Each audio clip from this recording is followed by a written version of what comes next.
Good day and welcome to Letters and Politics. I'm Mitch Jeserich. In 1939, a 90-year-old Wailaki woman named Tsitsa, also known as Lucy Young, told her story of how as a girl, white men killed all the men in her native tribe in Northern California and enslaved the women and children, a practice that was common in the state in the middle of the 1800s. She said this, quote, "About a week was all I stayed. It began to rain pretty hard. The man told me to get water. I went down to the river. The water was muddy. He threw out the water and began to whip me. Told me again, go get water. I went back down to the river. The hill was pretty steep. I threw the bucket in river and I ran off. I had on soldier's shoes, took them off, and tied them around my neck. The water was knee deep. I just had a thin dress. I could run good and came up on a high bank. I saw a big fire and lots of down timber and treetops. Same time, there was an awfully funny smell. Everybody was crying. Mother told me, all our men are killed now." While this account, which is a much longer statement by Tsitsa, can be found online, though not easily, I found it from a new book by Jean Pfaelzer called California, a Slave State. In it, Jean Pfaelzer argues that while the state of California was founded as a non-slave state, it nonetheless enslaved California Native Americans, Alaska Natives, African Americans, and young Chinese women and convicts, and this all happened openly. Jean Pfaelzer now joins me to talk about it. Jean Pfaelzer is a public historian, commentator, and professor of American Studies at the University of Delaware. And again, the title of this latest book that she joins us to talk about is called California, a Slave State. Jean Pfaelzer, it is my very good pleasure to welcome you back to this program. Oh, thank you, Mitch. It's always good to be back with you.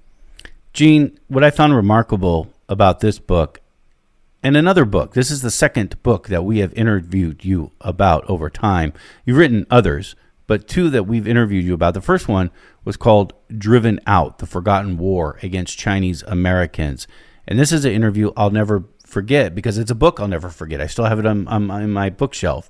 Even before the book really begins, even for the introduction, you start with a story of a Chinatown, a Chinese community in a small Bay Area town known as Antioch. This was the town I was born in. This was the town my parents were born in.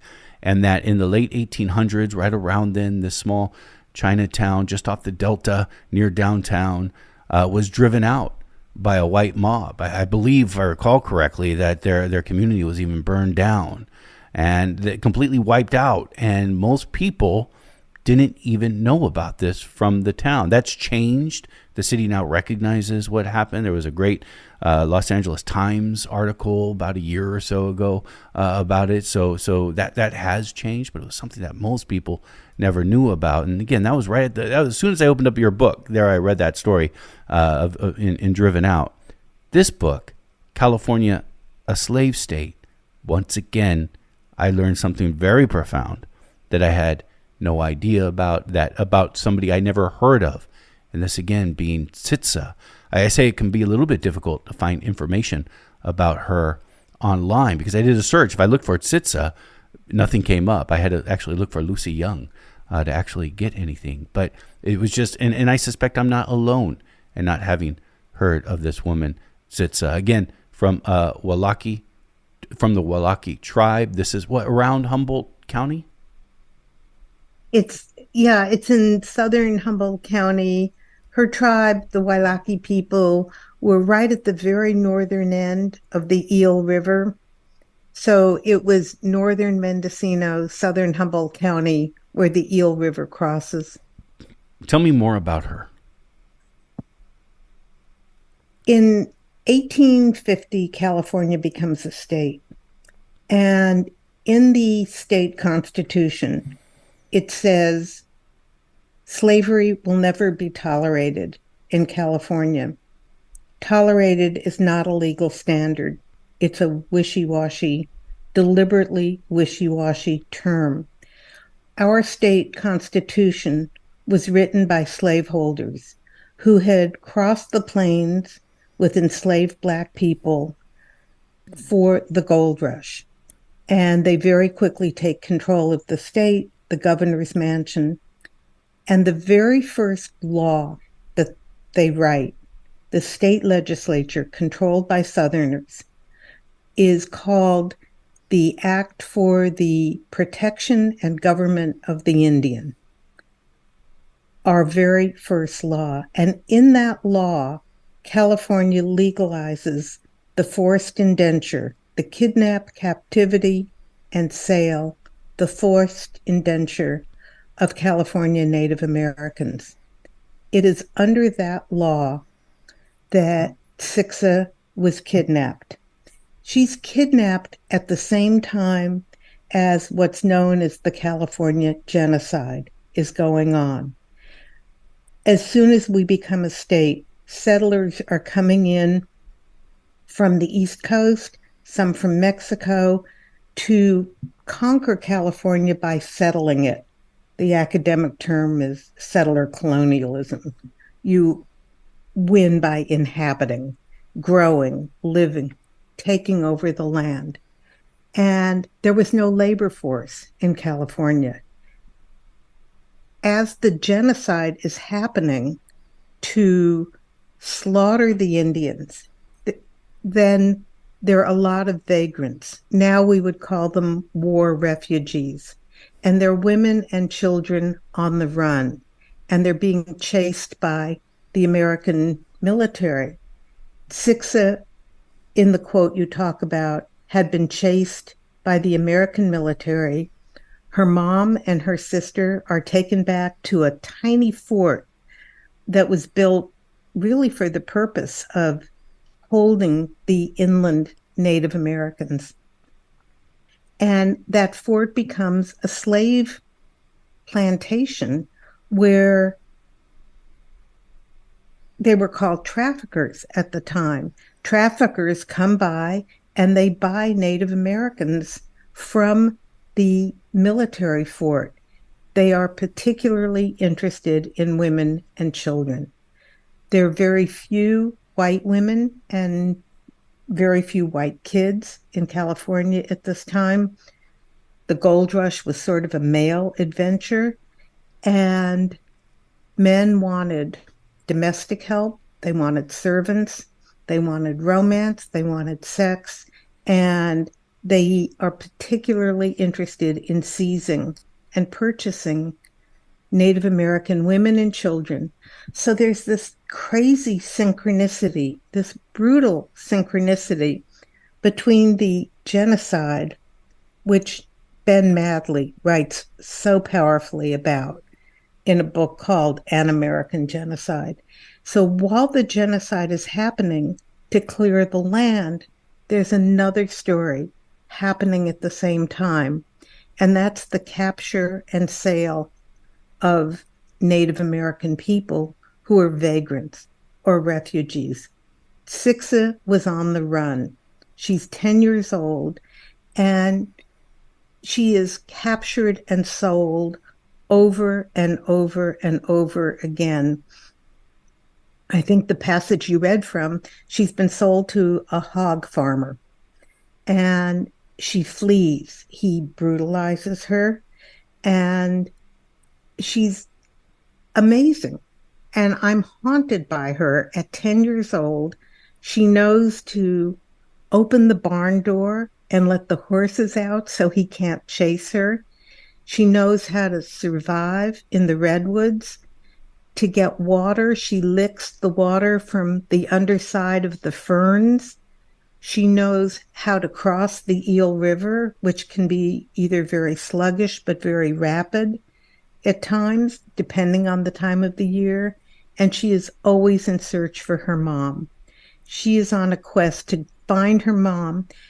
In the passage you read from, this little girl hikes 80 miles through the redwoods to find her mom back at the fort. The smell that you talk about in the quote that you read are the captured men burning.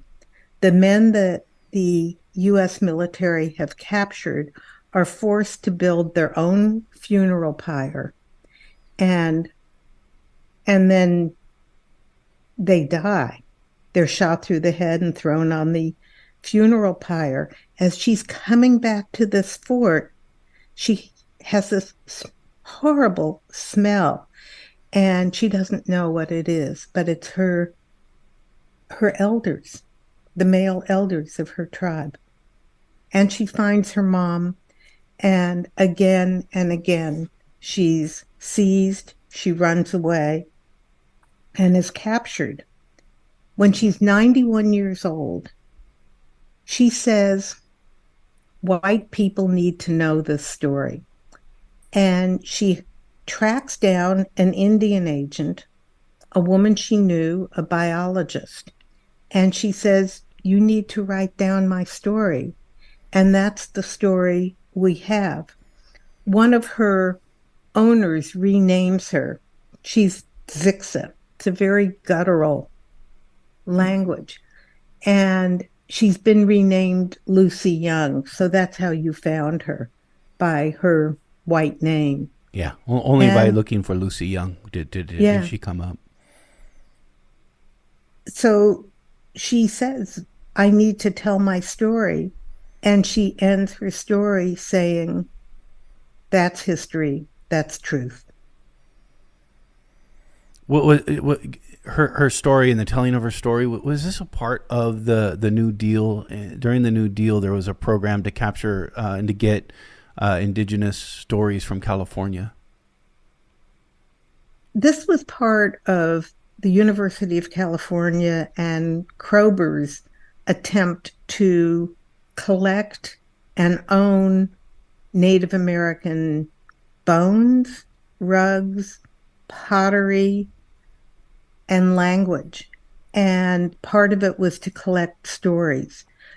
At the Library of Congress, they've collected African American slave narratives.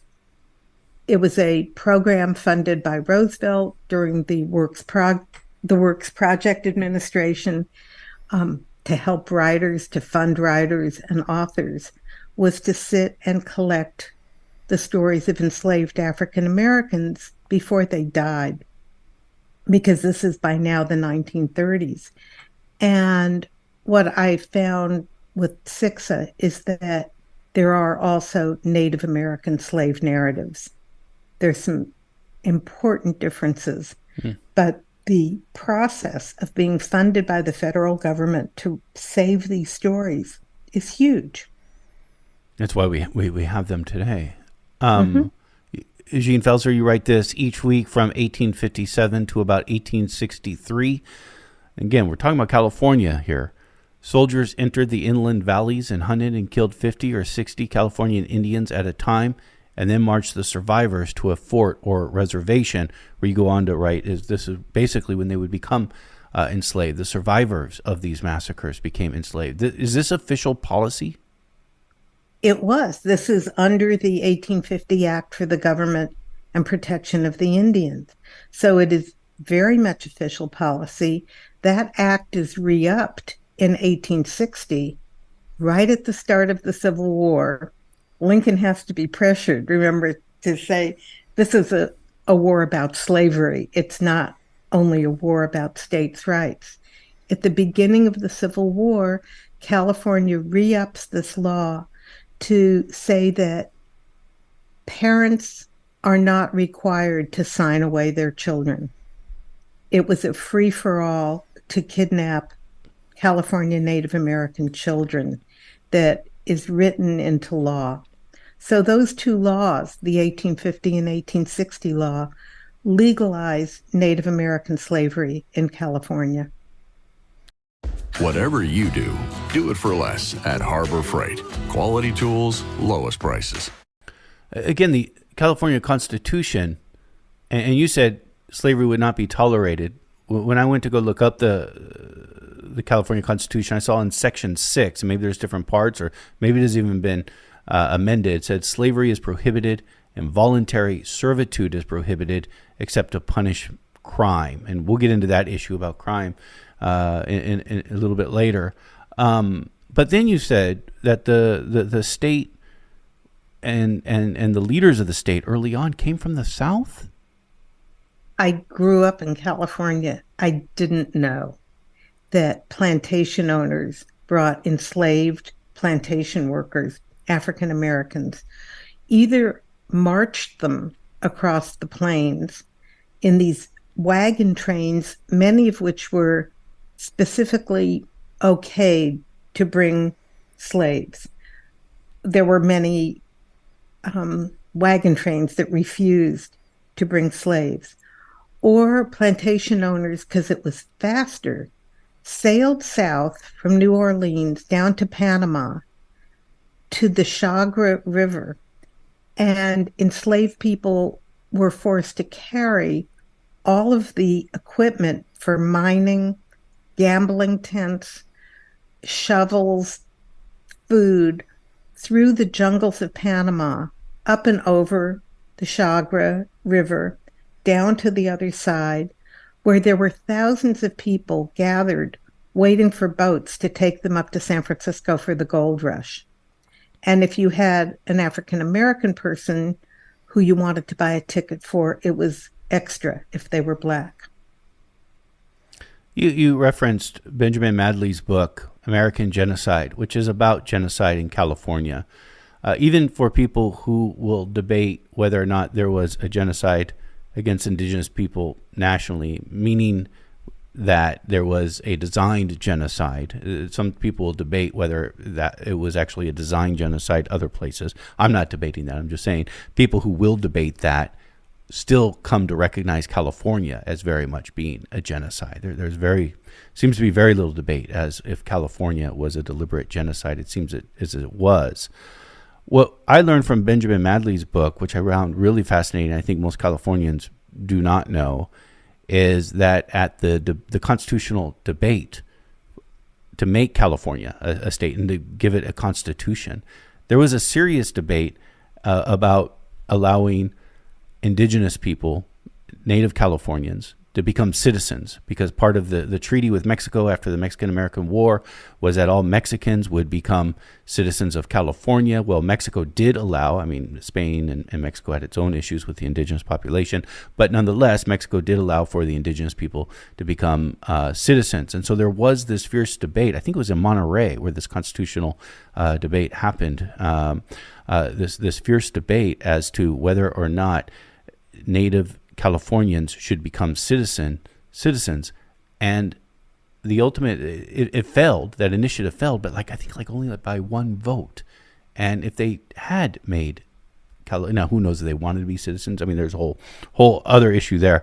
But if they were citizens, you almost wonder if there would have been a layer of protection and how close they almost came to have that. Well, Mitch, if we jump ahead, and I know we're going to walk through the different kinds of slavery in California, but right now we're really understanding how limited citizenship means. The Supreme Court undid the guarantee of the right to vote for African Americans in the South. People are still struggling for the right to vote, for gerrymandered districts, for basic protections against police brutality, and the right to send their kids to school, not to live in redlined districts.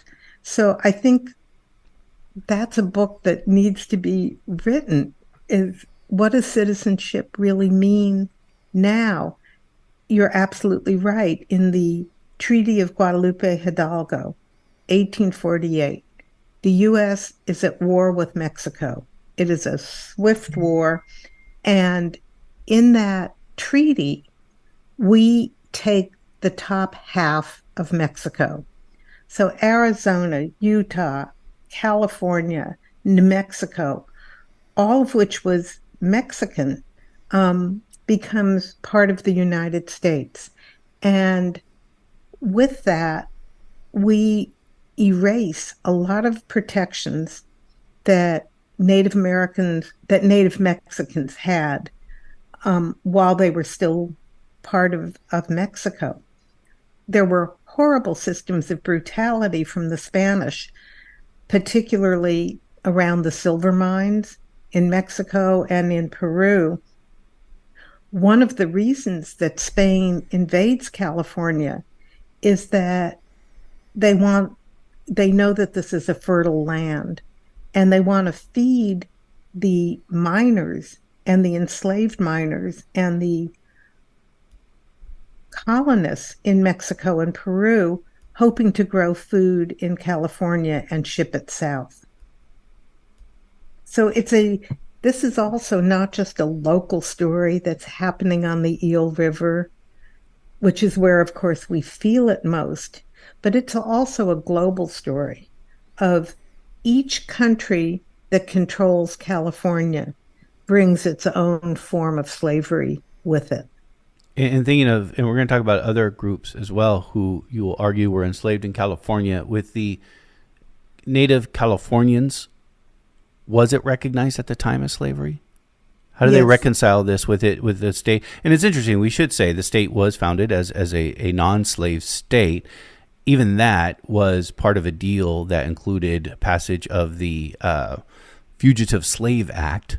But nonetheless, that's what happened. But that might be a sidebar there. I might be going on a red herring there. But you're saying it was recognized as slavery in the state that was happening. It was all one of the things that was so troubling to me in writing this book is how visible slavery was then and how visible human trafficking is now. At the time, it's all over the newspapers. There are enslaved Indians. There are many observations. You can't walk by a household in Sacramento without seeing an enslaved Indian in each home.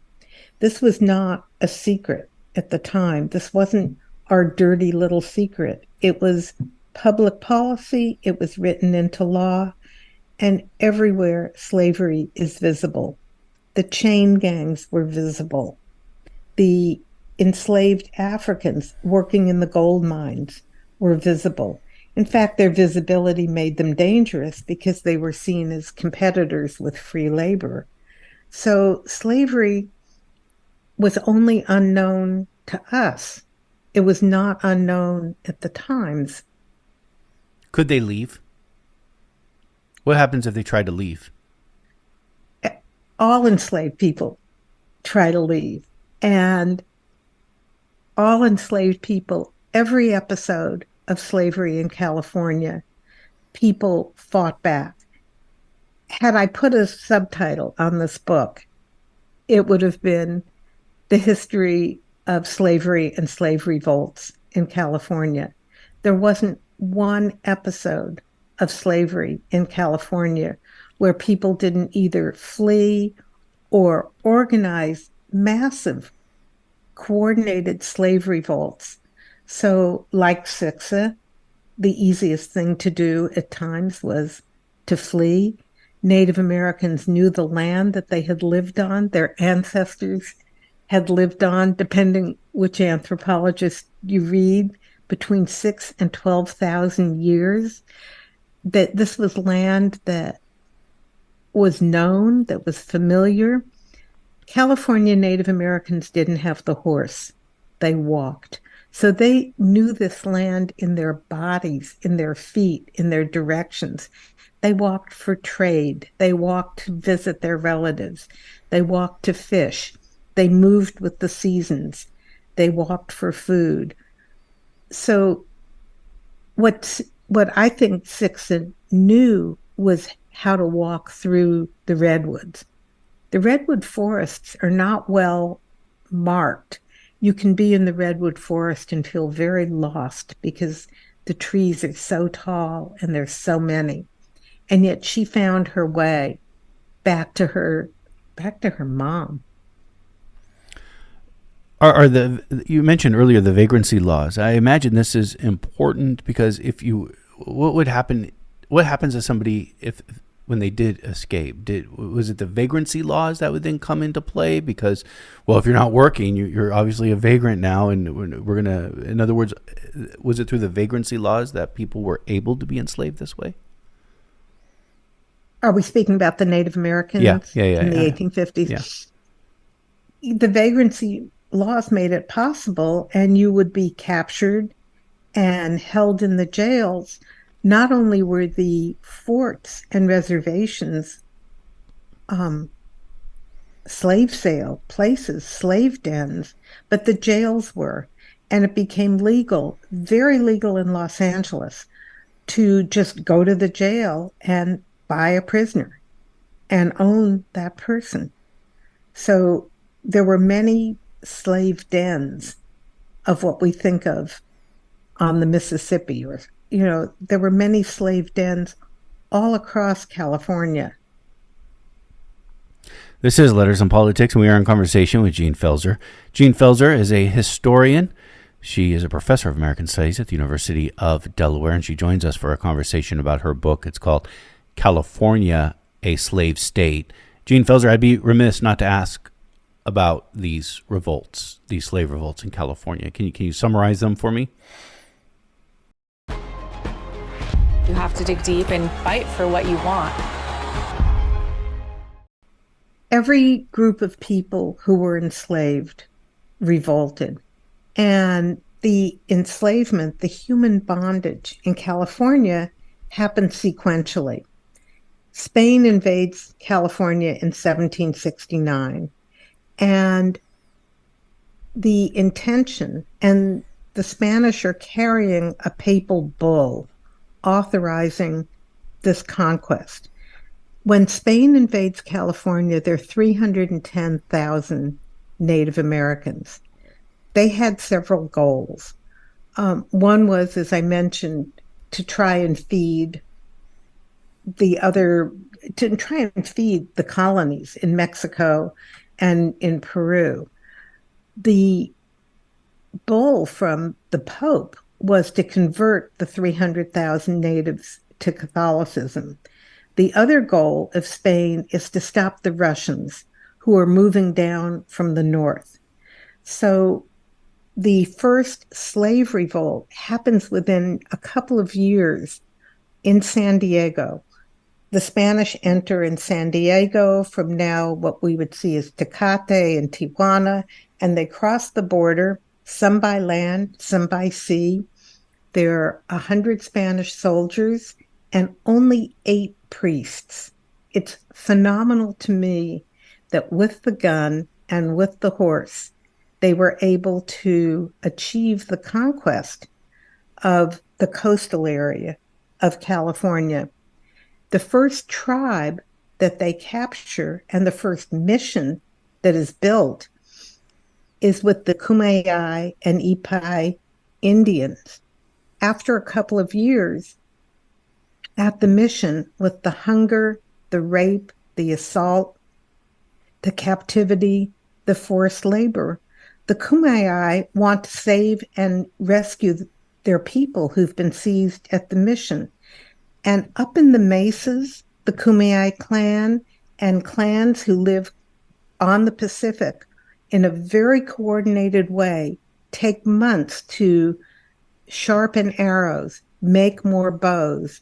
And on one night, they come swooping in to the mission and they burn the first Mission San Diego de Acala. They burn the mission, they kill the head priest, and they free all of their people. And the Kumeyaay go back into the mesas and back into the hills, never to return. So that's the first organized slave revolt. When the Russians kidnap Alaska natives and bring them down into California for the otter trade, so this is where slavery meets the environment, to slaughter the otters. And this is where people listening will be like, what, the Russians? What the Russians? They have built a Fort Ross, beautiful Fort Ross with the aprons and the sugar cookies, and the beautiful views in Sonoma County. I used to take a bottle of wine and picnic there. I didn't know that this was where the Russians had come deliberately on Pomo and Kashaya land to build the fort for the otter trade. And they are the Alaska Natives who are brought with their kayaks, thin, low kayaks that they can see the water. You can see through the kayak skin to kill the otters, that they just paddle away. They paddled up what we now call the Russian River. And sometimes they tried even to paddle their way back to Alaska. At San Quentin, which is built as a site of convict labor, there is a prison strike of 1,000 prisoners. This is up there with the revolt we do know about at Attica of a massive prison strike. And this happened at San Quentin against forced convict labor, where they were tortured. When? The strike, I believe, is 1858. A long time ago. And early on. All of their traditions for all of our modern resistance are fostered in California or found in California. At San Quentin, which I say is the birth of California's carceral state, it begins with chain gangs, and then the prisoners are put on prison brigs and sailed all over San Francisco Bay to build the sewage systems of San Francisco, the roads, to work on the mansions in New San Francisco from the wealthy profits of gold and the merchants who were supporting the gold rush. After they are sailed around under contract with a really sleazy contractor to build San Quentin, and he's finally told, build the darn prison. The prison allows factories. San Quentin allows factories, privately owned factories, to be built inside the prison. And one of them is a jute mill. The factory in San Quentin is building jute bags, like burlap bags, to hold the new wheat for California agriculture. Otherwise, wheat just flies all over the place. It needs to be contained in these jute bags. And the wheat, interestingly, the jute comes from Calcutta. So this is also a global story. The prisoners in San Quentin are forced to stand at these looms, weaving the jute bags for 12 hours without speaking, without leaving. And nobody can stand for 12 hours and not move and not speak. And afterwards, if they talked or moved, they were tortured. And I have images, troubling images in the book of the kind of tortures that happened in the 1850s at San Quentin. And the prisoners are starving. They're eating horrible, spoiled, rotten food with maggots. And they hold a massive prison strike. Everywhere that there was slavery, there was flight, fugitivity, revolt. The Chinese girls who were kidnapped and brought to San Francisco to work as enslaved prostitutes, they flee. They managed, somehow even caged, to flee either to the missions or to flee to the rural towns. Didn't you say, don't you write that some of these young women would help find or be founders of other Chinatowns? I believe that they were the founders of many of the rural Chinatowns across California. Some of the rural Chinatowns, most of them start when the railroad is finished, and Chinese men who have come freely. This is a very gendered history if we're moving into the Chinese. Well, if I can help make that transition, because there is something that struck me very much earlier when you were talking about the dynamic with Native Californians and European settlers, colonial settlers who were men, all men, and so there were no white women, and so oftentimes the people who end up being enslaved, they killed the men and enslaved the indigenous women and children. Again, one of the drivers of this is that there were no white women in California. This was a very similar dynamic when we talk about slavery in San Francisco for Chinese who are coming to the city. Exactly. And I think it's an important parallel that California didn't have a labor force and it didn't have white women. And both of these groups of people were forcibly transported into California to service the settlers, the settler economy. Chinese girls are kidnapped from the ports of Guangdong, Canton, Hong Kong, and early on in the gold rush, which was this male adventure for money and freedom, the girls are shipped, sometimes in padded crates, sometimes in the hulls of ships, to San Francisco. They're slave dens at the dock in San Francisco where Chinese girls are stripped, searched, auctioned, sold. There's another slave den in Chinatown. Auctioned. I mean, they're publicly being auctioned. Publicly being auctioned. Picture what we think we know about New Orleans. Publicly being auctioned and then taken into Chinatown, the ones who are not sold. There's a special house, a slave den, where the rest of them are sold off, and they're kept in caged brothels, exposed caged brothels in San Francisco, along Jackson Street in San Francisco, which flows into, becomes Grant Avenue. And the girls would be held behind these caged windows. They were forced to solicit the men, and the curtain would be drawn. They would service up to 20 men a day. They suffered all kinds of diseases, physical abuse, assault, hunger, and the madam, often the wife of a Chinese merchant, would collect the money, open the curtain, and it would start all over again. Who's buying and enslaving? I mean, I guess it's a bigger process about being enslaved, considering that many of these women were kidnapped from China.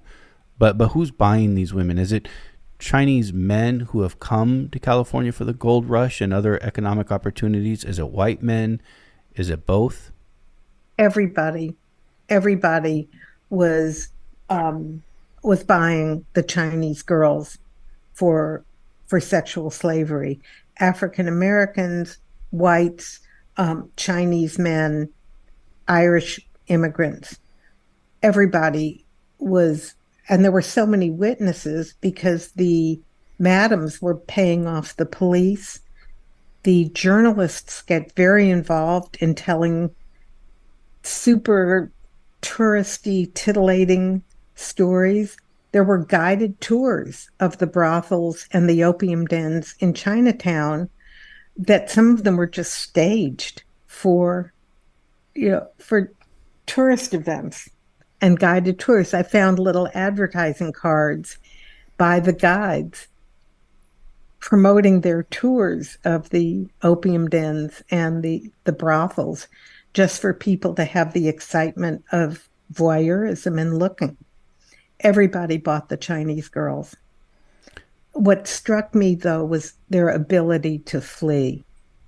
I can't imagine how they did it. I know how they did it. I've read stories. Sometimes they convinced one of their customers to buy them and take them away. Sometimes they convinced one of their customers who would become fond of a girl to help her escape. Some of the girls would just jump out as a customer was jumping in. Some of them were rescued by missionaries. Whatever way they could. If they could, they fled. Many of them died. The Chinese girls lived sometimes for only 4 years in these conditions. You say sometimes. That was actually sort of almost life expectancy at that point, right? After being put in some of the journalists, and I haven't found the scientific research to back it up. So I have to bracket that claim. Yeah. But the journalist said the girls lived for an average of 4 years. So journalists were writing about this. Everybody was writing about it. None of these kinds of slavery were secret. They just weren't taught. We didn't read about them. I didn't learn about them. I went through the public schools in LA. I went to Berkeley. I got to study with some of the finest American historians, and yet I didn't learn this. I was really unschooled. Why do you think that is? You are a historian. You're a professor of history. You've written a number of books. I mean, I guess this is a two-part question, and the first part is like, was this just an open contradiction that no one cared to address at the time, thinking about slavery in San Francisco, or was it legally sanctioned? Were there laws in place that facilitated slavery to occur? There were many laws in place that facilitated slavery in California. There is the one we've mentioned, the 1850 Act for the Government Protection of the Indians. California in 1852, it's only been a state for 2 years, passes its own Fugitive Slave Act. In 1850, the National Fugitive Slave Act is passed. And basically it says you can retrieve a Black person anywhere. And you can retrieve a runaway slave, a fugitive enslaved person, anywhere in the United States if that person crosses a state line.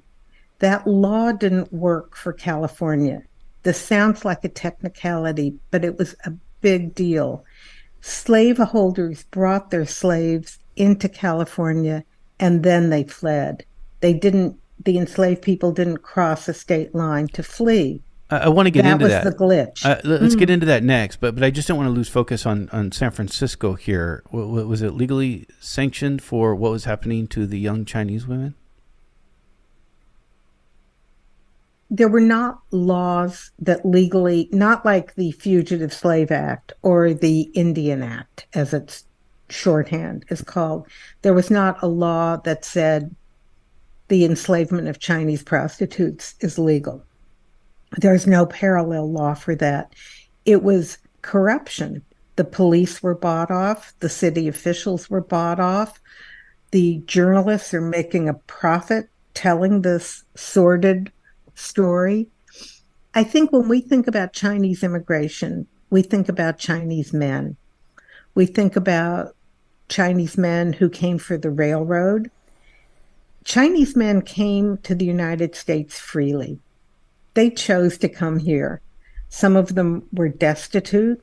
Some of them were eager for the adventure.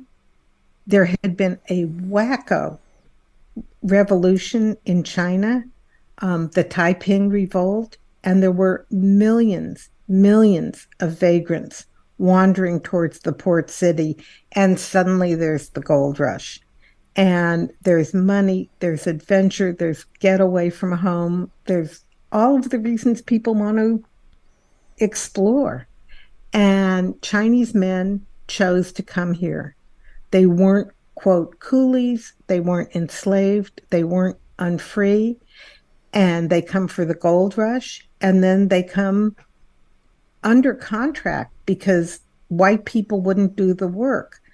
They come under contract to build the railroad. Leland Stanford of Stanford University, Crocker of Crocker Banks are funding the Transcontinental Railroad, and there's nobody who's willing to spend the winter up in the Sierras, living in caves of ice, digging out and dynamiting and risking their lives to build this railroad. And they send contractors to China and come with 10,000 Chinese men who freely choose to come. When the railroad is finished, the Chinese men come down from the mountains, unrecognized for the work that they've done, banned from the photographs, celebrating the completion of the railroad. And they really start the new Chinatowns all across California: Eureka, Marysville, Arcata, San Francisco, Stockton, Sacramento, Los Angeles. There were Chinatowns everywhere in California. Again, just want to underline something you said before, but it's very important to this discussion. This is a very gendered history. During this period of time, even white women are considered or basically second-class citizens at best. So do you think that many of these people who are enslaved, not exclusively, but many of who we've talked about so far, especially from indigenous communities and the Chinese community, are women? Obviously, gender is an important part of this. And they would even have less standing. Oh, less doesn't touch it, Mitch. Starting with the missions in San Francisco, enslaved Californians were sexually vulnerable. Junipero Serra, who we all know, was the leader of the Spanish expedition into California and founded many of the first of the 21 missions, keeps writing back to Mexico. This isn't going to work if the soldiers and the priests are raping Native American women. We're not going to be able to convert them. They are going to flee. And he's trying to pressure the soldiers to stop raping the Native American women. It was organized at the missions. At all of the missions, there were these rooms called muñeras, and those were the female dormitories. And in the female dormitories, on a nightly basis, the Spanish soldiers and the priests would come in and select the woman that they wanted to assault. And then the person in charge of the dormitories would start a loud chant or song to cover the sounds of brutality, the sounds of pleasure, of the assaults by these men. So rape as a form of control and a form of assault and male pleasure was a part of every aspect of slavery. The Russians assaulted the Alaska Native women. The Native American women were assaulted. There were and continue to be rapes in the prisons of the convict laborers. And now, of course, we're moving into the era of human trafficking. At the Indian boarding schools, which we're now just beginning to talk about, and the Indian boarding schools were in California, the girls and boys were sent out to work, to labor. They never got their educations. The girls who were sent into the new hotels and the new restaurants or to work as domestic servants in families were sexually vulnerable and assaulted. And when they would finally get to go home, they would talk about it. It wasn't secret. Yeah. Jean Pfaelzer, we're almost out of time, and you tell such a big story here. Regrettably, it's impossible to get it all out in a 50-minute conversation. I like to call it the tyranny of the clock, and you do write a lot more in your book, California Slave State, about California's Fugitive Slave Act, also black miners who were enslaved in the state. A few weeks ago, we did a show that we connected to these commissions in California looking at reparations, and we talked a lot about reparations for African Americans in California. What's not as well known, and you've testified to this other commission, Either you have testified or you're going to testify to this other commission About to, yeah. about Native Californians. This commission hasn't nearly gotten as much attention, considering that there is a commission looking into reparations for Native Californians. Yeah, actually, that's a lot less known. I've been asked to testify before the San Francisco Commission on Reparations, which will be about African Americans. I think that a lot of the demands that African Americans are making for reparations will need to be extended to California Native Americans. There are other commissions at work. They're not yet getting the attention that African Americans Was I wrong about the California Commission looking into? There are commissions for Native Americans. There are. Mm-hmm. Yeah. And I think that as we think about reparations, and maybe that's an important place to bring this story to at least a temporary close, is to realize and understand that different groups of people want different things. And what's as important as money to Native Americans is land. That what was taken from them was not just their bodies, but also their land. And that will have to be part of the package of reparations for Native Americans, which we see it in things like homes and where you can buy a home and redlining for African Americans. But Native Americans lost their land, and they want land as part of the package of justice that repairs. Jean Pfaelzer has been our guest. She has joined us for a conversation about her book. It's called California, a Slave State. Jean Pfaelzer, I thank you very much.